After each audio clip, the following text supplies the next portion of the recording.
সবাইকে রথযাত্রার আন্তরিক প্রীতি এবং শুভেচ্ছা জানাচ্ছি সুপ্রিয় ভক্তগণ। রথযাত্রার এই পবিত্রতম দিনে সবাই মিলে দর্শন করুন জগন্নাথ দেব কিভাবে নেচে নেচে রথে প্রবেশ করছেন। সুপ্রিয় ভক্তগণ, এই রথযাত্রার দিনে প্রভু জগন্নাথ দেব রথে চড়ে যে যে স্থান দর্শন করেন সেই স্থান স্বর্গের মতো সুন্দর স্থানে পরিণত হয়। রথযাত্রায় যদি নারীরাও সেবা দান করে থাকেন, তিনি পিতৃকুল মাতৃকুল ও পতিকুলকে বৈকুণ্ঠ লোকে নিয়ে যেতে সক্ষম হন।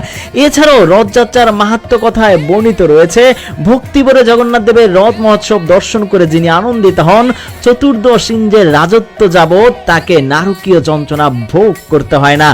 এছাড়া এই রথযাত্রার মাহাত্ম্য কথায় আরো বলা রয়েছে, যিনি এই রথের দড়ি স্পর্শ করেন ভক্তি সহকারে এবং জগন্নাথ দেবকে প্রদক্ষিণ করে প্রণাম নিবেদন করেন, তার আর কখনোই মানব জন্ম গ্রহণ করতে হয় না। তো সুপ্রিয় ভক্তগণ, সবাই মিলে এই রথযাত্রা অংশগ্রহণ এবং জগন্নাথ দেবের অশেষ অশেষ কৃপা লাভ করুন।